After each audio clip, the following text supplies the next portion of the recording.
Pernah kepikiran nggak gimana caranya sebuah kitab suci bisa menyajikan argumen yang, ya, logis untuk sesuatu yang kedengarannya luar biasa banget seperti hari kebangkitan?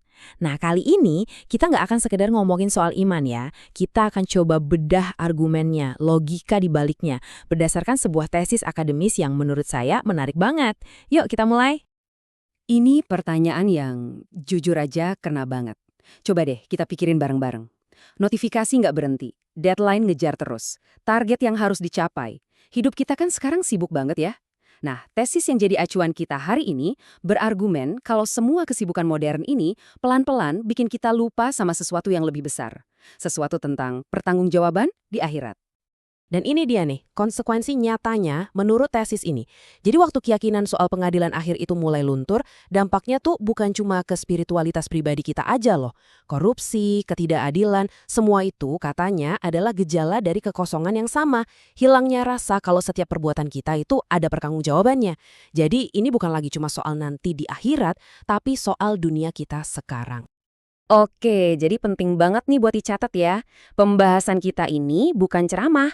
Kita ini lagi membedah logika dan argumen yang ada di dalam sebuah kajian akademis dari Universitas PTIQ Jakarta. Kita mau lihat gimana sih Al-Quran itu ibaratnya membangun kasusnya. Oke, kita masuk ke bagian pertama. Sebelum kita jauh-jauh ngomongin kenapa ini penting, yuk kita samain dulu persepsi kita soal apa sih yang sebenarnya kita bicarakan ini. Apa itu hari kebangkitan?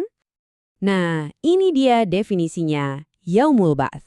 Gampangnya, ini adalah momen di mana semua yang udah meninggal itu dihidupkan lagi, dikeluarkan dari kuburnya untuk satu tujuan, yaitu perhitungan terakhir atas semua perbuatan mereka selama hidup. Al-Quran itu menggambarkannya kayak dua babak besar yang kosmik gitu ya.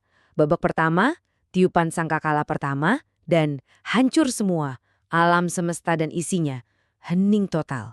Terus ada tiupan kedua, dan disitulah seluruh umat manusia, dari yang paling pertama sampai yang paling akhir, bangkit bareng-bareng buat menghadapi pengadilan.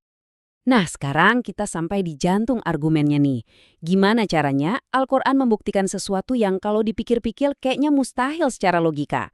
Jawabannya, ternyata ada di sekitar kita setiap hari.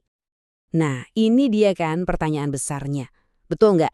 Gimana ceritanya sesuatu yang udah jadi debu, jadi tulang belulang, bisa hidup lagi? Tesis ini nunjukin kalau Al-Quran itu nggak menghindar dari pertanyaan ini loh. Justru dihadapi langsung. Dan ini dia jawabannya. Sebuah analogi yang cerdas banget diambil dari alam. Al-Quran ngajak kita lihat sesuatu yang kita semua pasti pernah saksikan. Tanah yang gersang, kering, mati, terus tiba-tiba setelah hujan turun, hidup lagi. Ayat ini seolah-olah bilang, coba deh lihat itu. Ya, kayak gitulah kebangkitan itu. Jadi logikanya begini, kalau kita percaya Tuhan bisa membangkitkan tanah yang tandus pakai air, kenapa kita ragu dia bisa membangkitkan manusia dari debu? Argumennya adalah, ini tuh bukan dua keajaiban yang beda. Ini adalah wujud dari kekuatan yang sama persis, kekuatan untuk menciptakan kehidupan dari yang tadinya nggak ada. Oke, jadi semua orang sudah dibangkitkan. Terus, apa selanjutnya? Apa yang terjadi setelah momen yang luar biasa itu?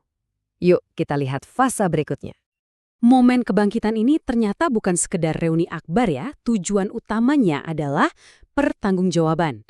Seluruh umat manusia, katanya, dikumpulkan di satu tempat yang sangat luas yang disebut Padang Mahsyar untuk menghadapi perhitungan hidup mereka. Dan prosesnya ini digambarkan sangat terstruktur loh. Jadi bukan kekacauan tapi sebuah pengadilan yang rapi.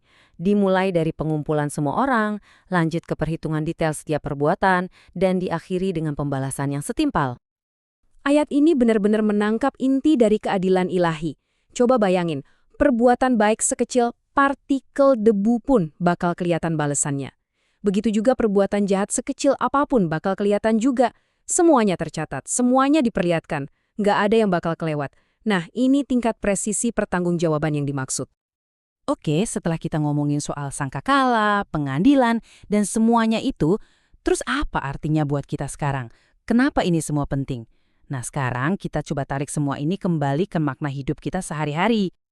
Nah, ini dia inti dari semuanya. Menurut tesis ini, Keyakinan pada hari kebangkitan itu bukan buat menakut-nakuti, tapi justru untuk memberi makna. Memberi sebuah kerangka moral yang bilang kalau setiap pilihan yang kita buat, sekecil apapun itu, punya bobot abadi. Setiap tindakan kita itu punya gema sampai ke keabadian. Wah, dan ayat ini mungkin jadi rangkuman terbaik dari semua gagasan ini ya.